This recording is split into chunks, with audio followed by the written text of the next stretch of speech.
Prohibition, the 18th Amendment. Prohibition was a time where people could not sell or transport any kind of alcohol. The 18th Amendment was passed on January 16, 1920.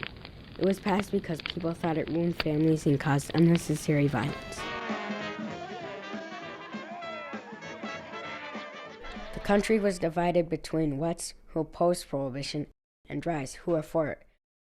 Women finally got the right to vote, and some of them had been leading the charge against alcohol, so politicians had to pay attention to them. Also, the country was changing a lot because of immigration. The dries thought immigrants drank too much. Millions and millions and millions of immigrants came in between 1880 and 1920, and it scared the heck out of people. Who's going to take care of these people? One way we know to take care of it is we can outlaw alcohol. That'll keep them working. When they passed the Prohibition Amendment, suddenly the fifth largest industry in the country was illegal. They outlawed something that people not only wanted but demanded. People are going to drink no matter what, and you can't stop those human impulses. Alcohol is not devil's brew. It's a social product that people use in society. Jim Thomas has run Thomas Liquors in St. Paul for 53 years. He bought the business from his father, Clarence J. Thomas. He was a pharmacist. Originally, our business was a drugstore, and during Prohibition, pharmacists could dispense alcohol by prescription. So he was a purveyor of alcohol during Prohibition, and not always legally. He had a lot of doctors that used to stop in and have a couple of drinks in the back room of the drugstore. Thomas says doctors and pharmacists were in cahoots to get around the law. The doctors wrote and the pharmacists filled prescriptions for alcohol. The movement to ban alcohol was based on the idea that if they made it illegal, it would stop alcohol consumption. But all it did was make the sale and distribution of alcohol went underground, and it promoted crime, and it was a very dark time in our country's history. Prohibition turned the mobsters into celebrities. In the early 60s, there was a TV series about them and the feds who tried to stop them. It was called The Untouchables. Tonight's episode, the Waxey Gordon story.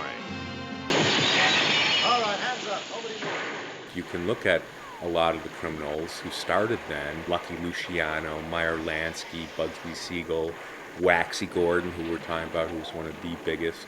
They all started in Prohibition. They were street kids, and without Prohibition, they would have never gotten their start. They would have never made their original millions. All over, Waxey. Come on out.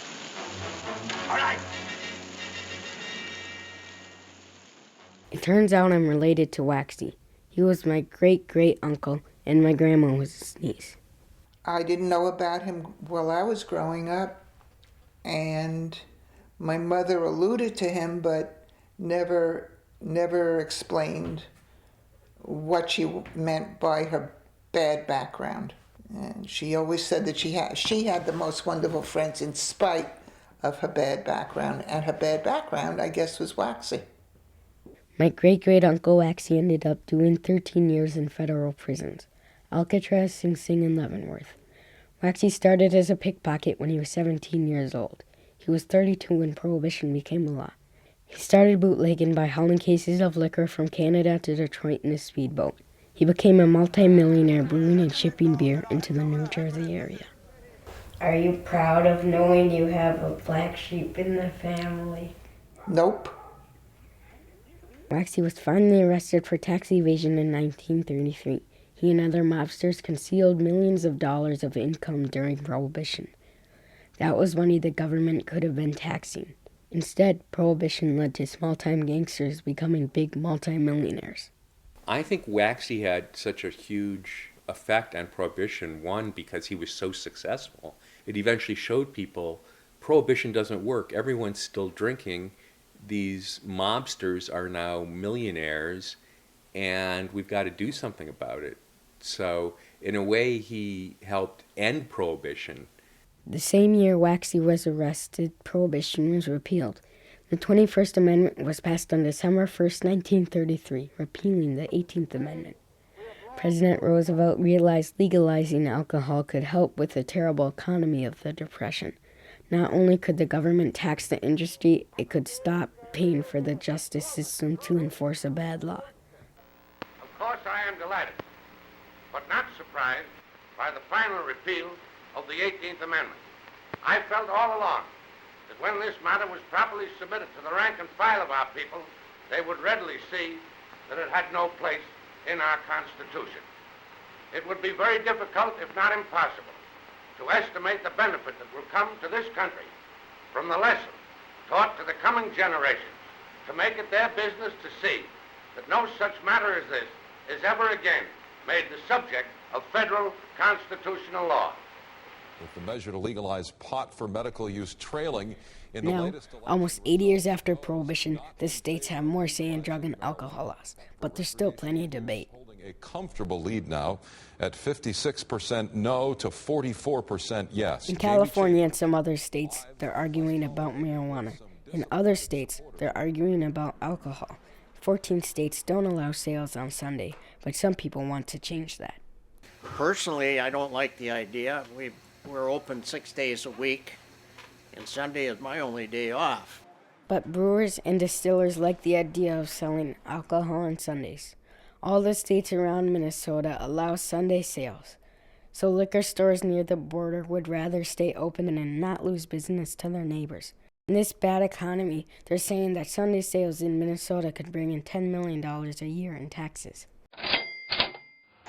Now, most people agree Prohibition was a bad idea. I think it was a silly law, a silly time of our country's history, because the opportunities to break the law were many. But look at where we are right now. We have a bad economy, we still have a lot of opportunities for people to break the law, and we still have a debate about what the government should do when it comes to substances people use for pleasure.